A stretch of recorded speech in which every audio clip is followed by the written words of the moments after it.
a big part of it is constantly reinforcing that we don't put inputs into our brain that could harm us, that are ungodly, that could make us think differently. And we take the time to teach our kids how our minds work and how input works and how it can influence you, even if you don't necessarily agree with it. If you hear it too many times or see too many things, you can't get that stuff out of your head. Hello, everyone. We are Greg and Jacquie Francis, and welcome to High Performance Parenting, where our passionate goal is to encourage you to raise champion children in a crazy world. Every week, we will bring you multiple episodes from our extensive experience of raising our six happy, healthy, successful, godly kids who are confidently equipped to win big in life. We deeply believe that any parent who is provided with the right knowledge and continual support can raise amazing kids. And when they do, all of our futures get better. If raising up future generations of absolute champions matters to you as much as it does to us, here's how you can contribute. Like and share this podcast with everyone you know. And together, let's embrace this journey of raising champion kids in a crazy world. All right, guys, welcome back. We're finishing up. We just ended where Greg had taught the kids that they could use mouthwash instead of toothpaste and put a little water on their toothbrushes. Silly. So I don't have much more to say about that, except that's just not right. Okay. I don't want to beat a dead horse here, but all right. Okay. We're going to beat around the bush, though. So much beating going on. We're going to beat around the bush that you think I have hygiene issues here, apparently.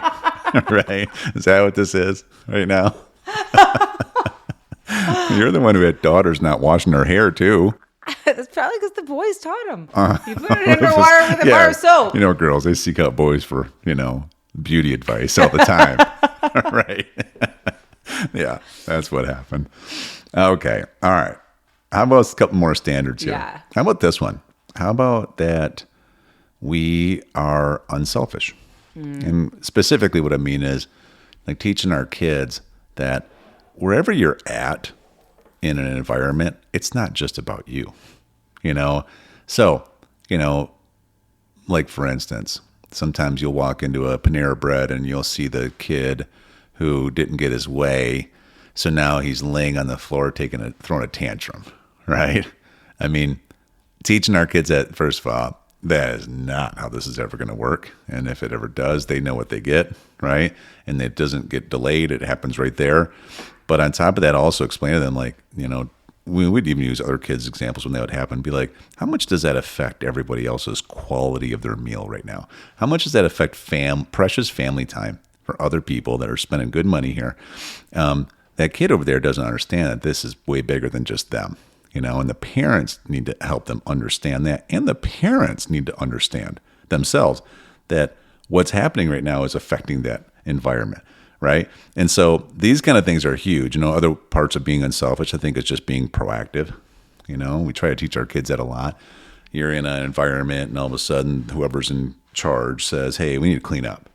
Don't be the one kind of lingering, playing with toys until the end while everybody else cleans up, because there's always examples like that. Be proactive. Say, I'll start. Even though I'd like to play more, I'll be the first one. What else can I help with?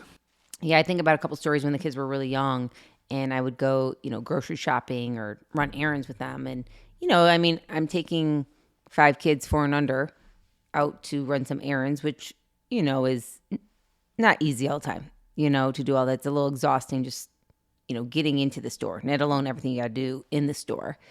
And I think every kid did it at least once, I can tell you, that because of their actions, we had to leave the store. Mm-hmm. And I had to leave the store and handle it. Yeah. I had to leave the store and then leave it just permanently. I did this groceries and I'm really sorry. I'm going to have to give you all these. I'll have to pick them up later. I have to take care of my kid and go to the car. And I will just tell you, it was just it was just exhausting to watch the other kids watch. Oh my gosh, we all have to leave because of that one child misbehaving, my brother or my sisters misbehaving. Yeah. You know what I mean? Or for me, it was so exhausting. I did all this work and now because of your behavior right now, I can't even finish the grocery shopping. Right. Because I have to go take care of this. Yeah. Do you know what I mean? And so we just, when we go out to dinner as a family, it starts with your own family unit, right? So it's like not every time do you like the place we choose to eat. It's just this, that, but you know what? We're making a decision for the masses here. This is where we're going to eat. And you don't get to throw a fit just because it doesn't have maybe your favorite chicken nuggets on there. You know what I mean? You get to find something you like. And if you don't, then you get to sit there happily until we get home and make yourself something else, because you're not going to ruin the rest of our time, or, just because you're tired doesn't mean you get to behave a certain way, or because, you were upset about something. Right. And so I think it starts like young like that. And I will tell you also, I think when other episodes happen with other families that you see out there, not anybody you even know sometimes, talk to your kids about it. Ask them, be like, what did you think about that? What do you think about what that child was doing, or how they talked to their parent, or how they made that environment? Make your children understand what it looks like to be a person to make an environment healthy and what it looks like to make one unhealthy. But also, I will tell you, one of the things we've had to teach our kids, and I'm doing it now, even with my big kids, is because they are so good at being unselfish in this arena and being aware of other people. Now they take it to extreme almost. They take it to extreme, and they almost put themselves at a disadvantage. I mean, we just had an episode with tennis yesterday. Yeah, it was the first day of the twins' tryouts, freshman year tennis in high school, right? So, yeah. Yes, and they were trying out for the JV team, Yeah. and there was an A team and a B team. It's a big school. I mean, there's a lot of people participating. I mean, there was probably 70 kids out there. Just for JV. Right, just for JV. And our kids are, they're great athletes, and they work hard. And like Greg said in a previous episode, respectful, honoring of coaches. And we had gotten them some extra training for tennis, and they were looking strong going into these tryouts. I will just tell you. But both of ours were asked, so anybody that has played tennis 3 years or younger, come over here, and anyone kind of 3 years and over, go over here. That was the initial cut for the A to the B team. Correct. Right. And our kids were like, well, I think we probably should go down to B. We'll let everybody, they'll see us. They just kind of like, for lack of a better word, put themselves like in a position to not feel like they should step up. Yeah, and the reality is they've been playing tennis for 4 to 5 years, right? Correct. And between skills things and personal instruction and even I don't know how many hundreds of times I've been out there working with them. Correct. But they didn't even they wanted to be unselfish and let somebody else get a chance. Yeah. Because they kept telling me, well, Mom, some of the people that didn't make the varsity wanted to be on the AJV team. And I was like, okay, but maybe they weren't even qualified for the AJV team, babe. And you already disqualified yourself and put you down in B. I said, so in the future, next time what I want you to do is remember your qualifications, put yourself in the A, and ask the coaches will let you know if you need to come down to B. That's right. So put yourself in a position to win. But on the flip side, and side note, I was proud of them because I think after they played for a while, it kind of dawned on them. They're a lot better than they realized. Correct. Compared to other kids. And they really, it dawned on them a little bit. And Bella got kind of asked to, come on up, let's see you down here on the A team. Abby was doing just as good. And at the end, when they were kind of making the final cuts, Abby just kind of went up to the coach and was like, I just want to let you know, I think I'm doing pretty well. And I'd like to be on the A team too with my sister. And I'll be your best player out there. And the coach was like, absolutely. Like, that's exactly where you need to be. Yeah, so good. So anyway, so that's some of our standards. I think another one is, I would say, how to present yourself with a healthy self-image. And, for us, I can think of simple examples, but they're powerful. And, we teach people how to make eye contact. We teach our kids how to make eye contact with people. We teach them how to shake someone's hand at a very young age. We teach them how to introduce themselves properly when a guest comes over or when they're somewhere, right? And I thought it might be valuable to even share a little bit about how we do that, because the reality is it doesn't just happen. Like I've watched people that their kids have zero education in this. So, they're like, hey, this is my son, Billy, over here. And you're like, hey, Billy. And he'll just like walk the other way, or he'll just hang on to his mom's leg, or he'll just almost pretend like you don't exist. And then, oh, he's just shy, right? Or something like that. Then we've had the other side where someone who does a little bit better than that, where it's like, hey, here's Billy.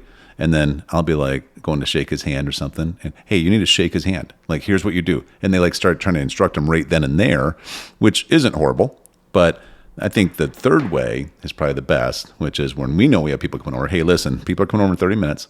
Guys, let's practice this. How will you introduce yourself? Okay. How will you say it? And, what do they do? It's like, hi, my name is Abby. It's very nice to meet you. And then Bella's like, hello, my name is Bella. Great to meet you. Something like that. And we would have them do it over and over. And then we'd wait 5 minutes and say, okay, I'm the new guest. Introduce yourself to me. And then make them all do it again. Remember we would do this all the time? Right. And we still do with Hunter. But I think that if we don't teach our kids how to do this stuff, naturally their self-images start tanking. Like, I don't even think we realize what happens. Like, so many times people will be like, oh, your kids are so polite, or they are so respectful, or they'll come right up to me and introduce themselves. That's not because we just, like my children were born with all these ability to do these things in qualities like this. This took time. And then it was, so when they didn't do it right, when we got back in the car, hey guys, gosh, it was really fun hanging out there, wasn't it? Here's a couple things we'd like to improve on for next time though. And we didn't embarrass them, and we didn't make them feel stupid, but we took it as it was our responsibility. We didn't prep our kids well enough to go into something. So it's like, again, I think if we just help our children, their self-images will go up, up, up, and that's what we want, right? We want our children to feel confident in all areas of their life. Mm-hmm. And I think when we don't equip them correctly, we're giving them such disservice. And by default, then they won't go out there and feel confident to accomplish whatever it is they want to accomplish in life. Yeah, and we put all this energy in, right? And so then our kids, they do a good job with it. And then here's what really happens. Here's where the self-image development really happens, I think. One, when adults are so surprised by how they know how to do this. And so then when they get that, and let's say the adult is like, wow, you did a great job. And wow, that's a great handshake. Geez, you would make such great eye contact. You watch their self-image going up like, man, this is awesome. I know what to do. I know what to be. And this is such positive reinforcement. Even to the extent it gives us credibility. My mom and dad really put us in an advantage. I'm so glad that my mom and dad teach us. They've told us that so many times. We're so glad you teach us this stuff. We're so glad you take the time. It makes us feel so comfortable when we're around other people. We know what to do, right? Right, and it also helps them to want to listen to us more. That's right. How many parents want their kids to listen to them? Well, you got to teach them what to do so they want to come back and get more information from you. Mm-hmm. If you don't teach them things that they can get good results from, they're naturally not going to seek you out. Mm-hmm. And so, we try to stay on it because we want our children to learn from us so that they feel like they can confidently keep coming back to us as more challenges arise. Because it's not going to be as simple all the time as, hey, mom, I didn't really know what to say to this person. The challenges are going to get, deeper and deeper as they get older because life is hard, But if we can help them with the little, they'll start asking us questions when they're really big questions. Yeah, that's good. One last standard I think I'd want to address, I think is a big one. Our whole podcast is about how to raise champion kids in a crazy world. Well, one of the most crazy things going on is just unending bad input, right? From every direction. There is zero responsibility from people who produce media to have any care at all as far as making sure that our kids are developed properly. And in fact, it's kind of the opposite. They manipulate kids and their mental states in order to be able to sell products or cast fear or create control or whatever it is. And it is what it is, right? So fine, we can't necessarily stop some of these people that are exposing that kind of evil to the world, but we can teach our kids how to live in that world. And a big part of it is constantly reinforcing that we don't put inputs into our brain that could harm us, that are ungodly, that could make us think differently. And we take the time to teach our kids how our minds work and how input works and how it can influence you, even if you don't necessarily agree with it. If you hear it too many times or see too many things, you can't get that stuff out of your head. And so then it creates all this other level of challenges. So the thing we need to do, the thing the word tells us to do, is just to avoid it. And so now that's a big one because it's everywhere. Because most kids, especially you get to be like our teenagers' kids' age now, all their friends have phones. They don't even have restrictions on anything. They're watching crazy stuff. They're listening to worse stuff. Listen to some lyrics and songs, and so our kids are like having to be people who can stand against that and avoid that, even if they get peer pressured into saying you're kind of weird or you're too uptight or whatever. But it's a big one. It's a big one to constantly reinforce. And it is too bad. But I think one of the things about that is really helping our kids see the future. yeah. Like, I will just tell you, I mean, maybe you guys can all relate to this, but when you were in grade school and high school, like, it felt like it was your world. Like, that was your world. That, like, nothing moved past this season right now. And so fitting in or listening to the right, quote unquote, right things that other people were listening to, not the proper things, not the healthy things, just whatever was making you feel accepted, or doing things to make you feel accepted, felt like it was your world. And if you weren't accepted and you didn't feel accepted, like, then, oh my gosh, you were weird. Oh my gosh, you weren't going to, be able to do anything in life. You were a loser, And I just got to tell you, I think talking big picture with our kids about what really matters long term, what it looks like when you're in your 20s, 30s, 40s, and so on, matters. Because then your kids see a bigger picture than what their little, like, emotional brains can handle in that little season of life. And I remember, for me, I remember feeling so, like, suffocated sometimes, thinking this was my world. And if I don't fit into it right, I may never fit in anywhere. And that's just so far from the truth. Yeah. Like the younger years are a season. They're a gift, and they're to be enjoyed, but not at the expense of what it can ruin for you for your future. And if you are listening to the wrong things or watching the wrong things or associating with the wrong people, it could influence how your future turns out. And as parents, we have got to care enough about our kids to teach them what the future looks like. Yeah. Yeah, it's big, and even just as parents and adults, how much we have to monitor ourselves to stay on track, because we're getting bombarded constantly, and it's exhausting, And so, but anyway, this is great, honey. I think we could probably do another section on this in the future, for sure. About how to actually increase self-image for our kids. We'll probably shift for the next few episodes, but I'm glad that you're not beating around the bush about beating the dead horses anymore. So. I don't even understand. All right. Until next time. All right. Hey, everyone. Thanks for listening, and thanks for your love and support. We hope that today's episode added tremendous value to you and your family. It would mean so much to us if you would partner with us on our mission of helping parents around the globe raise champion children in this crazy world. To do so, simply take a moment to like and share this podcast with everyone in your network. See you next time.